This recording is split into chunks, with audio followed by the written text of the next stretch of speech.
You Know Me Well by Nina LaCour and David Levithan. This is my third Nina LaCour book. I've never read David Levithan before. I don't know how they divvied up the writing for this book. I'd imagine they each wrote one of the perspectives. One perspective is a guy named Mark, and the other perspective is a girl named Kate. I'd guess, knowing Nina LaCour, I'd guess Nina LaCour wrote the lesbian part, and David Levithan wrote the gay guy's part. Just a guess. Just, getting on the internet and spreading information that I made up in my head, as you do on the internet. So this is a queer YA novel about friendship. You have Mark, who is an out gay guy. Is he 16? I think he's 16. Yeah, he's 16. He's a baseball player. He's in love with his best friend, who is also gay but in the closet, and they're sort of friends with benefits, but Mark has feelings. And then Kate is a senior. She's 17, 18, I guess. She's an out lesbian. She has a group of friends that she doesn't really like. There's one friend in particular she doesn't like. So she has this shitty friend, Lana. She has a crush on Lana's cousin, who is a European circus performer for some reason, who she's never met. But Lana has told them about each other.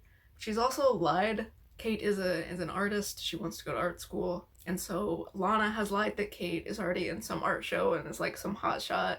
And then you find out that Lana has also lied about her cousin Violet and said that she got a scar in a trapeze accident, but that wasn't true. Their mutual connection has lied about both of them to make both of them seem interesting to each other so that she can play matchmaker, I guess. And anyway, Mark and Kate, they're both in the same calculus class, but they never talk until one night at Pride. They spot each other in the crowd, and they form a friendship. And they become really good friends, and that's really the main relationship of the novel. Not a romantic relationship, but it's just about the friendship between this gay man and this lesbian, and getting to know each other. And they're both at crossroads in their lives where they're dealing with, typical teenage things that weigh heavy on them. They need better friends to get them through life, and they find that in each other, and it's a very sweet little friendship, which I really liked. There's a lot of talk about the queer community, and finding a community and picking the people you really want in your life. And I like seeing a friendship between a gay man and a lesbian. I feel like you don't see that too much. I mean, I guess you do sometimes, but it was nice to have that be a little central focus of the story. I think I liked Mark's story better, actually. I liked this. It's not a picture perfect romance novel. It feels pretty realistic in a lot of the way it does things. For example, so Mark has a crush on his best friend, and his best friend just doesn't reciprocate it, just doesn't feel the same way, just wants to be friends.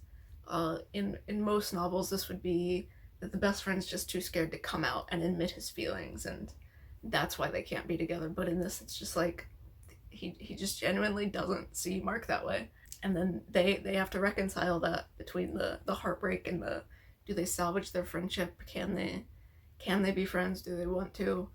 What role can they realistically play in each other's lives going forward? And they work through that in a very realistic way, and I quite liked that, actually. It's not picturesque, but it's real, and it gets a pretty happy ending, and those emotions resolve in a natural way, in a hopeful way that ends on a good note. The lesbian story is a little weirder. At first, I thought that she has this crush on this circus performer, Violet, who she's never met, and I expected it to be very one-sided. Like she like looks at this girl's Instagram and like fantasizes about her, and she draws all these paintings of her, and it even says that Violet is like her happy place. This is like her fantasy world. So when she's stressed out about college and moving and becoming an adult, and thinking her art's not good enough to get into art school and such, she thinks of Violet, and Violet is this concept that brings her peace rather than a real person that she knows. Until she does meet Violet, and then it turns out Violet has basically thought of her like the same way. I didn't immediately get the impression that Violet was told as much about Kate as Kate was about Violet, but apparently she was, and apparently they were both stalking each other's Instagrams and fantasizing about each other, and then they get together. They meet up and it sort of works out. It's not a easy picturesque relationship for that either. Kate's very insecure. She gets kind of annoying. She does this thing where she has imposter syndrome, and anytime something good happens for her in her art, she's like, no, everyone's lying. I'm not good enough. I'm not as good as these other people who are also succeeding. Which gets annoying, but the novel is self-aware of that. She's very flaky and flighty, and so when the time comes that she has to do something, she very often runs away and feels insecure and retreats in on herself, and like literally retreats. And her friends are like, we understand that she does this because she's sad and anxious, but it does stop being a good excuse after a while. So it's like, yes, the book is self-aware that Kate's a little bit annoying. Probably wouldn't be as annoying if you're an insecure teenager reading this. You would probably really empathize, but I'm not an insecure teenager, so I'm like, get over it, girl. But she does work through it. Obviously, that's her arc for the book. And she learns to be a bit more self-confident and to stick up for herself and what she wants and to trust her art. There were some other good, like, realism topics that I liked. Kate has a shitty friend, but she's not like that shitty. She's not just like the evil best friend who turns into an ex-best friend at the end of the book, you know, one of those. They met when they were very young, and they were both like some of the only out queer kids in school, and they came out together, and they've been through a lot together, so they bonded.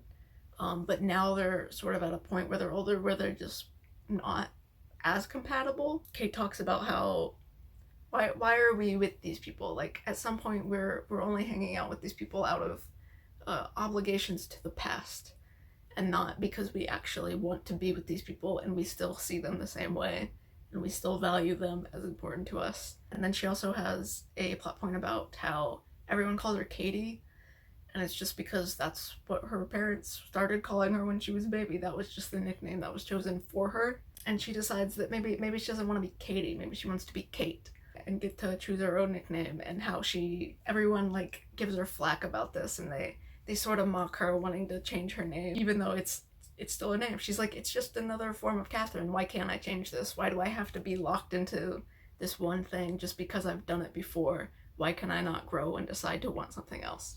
So that's an interesting discussion that's maybe a little less common in books, or I don't know, maybe not. It's a good YA discussion topic, thematic for a book. I think a lot of kids reading this would be going through that, and it really voices it. It's quite surface level. Like this book definitely overtly talks about these topics. They're not subtextual themes. Like they talk about it. The characters muse on the subject, but it's done well. And a lot of the lines, especially at the end, where they're like really going over the thematics very overtly, but it's said quite poignantly, and the writing is quite nice, and the prose is nice, and there's a good emotional beat to it, and there's good resolution, and you really feel like the characters have grown and have taken in these lessons, have just become better versions of themselves, and know that they are still growing, and allow themselves to continue that process of growing, and knowing that they're in a transitory phase of their lives, and that things will keep changing, and sometimes for the better, sometimes for the worse, but they'll figure it out and become whoever they're meant to be, whoever they want to be. So I did like the thematics. I think this would be like a good book for teenagers to read and relate to and see themselves in, especially queer teenagers, because there is a lot about community. It's bookended as like over this week-long Pride celebration. I think the book only takes place over like a week. So you get them meeting at Pride and becoming friends, and then they end Pride together too as best friends, and they meet some other like younger queer people at the end and like bring them into the fold, and it's very wholesome, good community content. There were some things in this that were like, I don't know, like if I had to get picky about anything and complain about anything, the first night they meet each other, Mark gets papped by a random photographer who was also at Pride, who apparently, I guess, is some hotshot who writes some like gossip column, and his picture gets published in some like gossip rag, And then he goes to school, and literally everyone at school has seen this and is like, oh my god, what a hotshot, like he's a model now.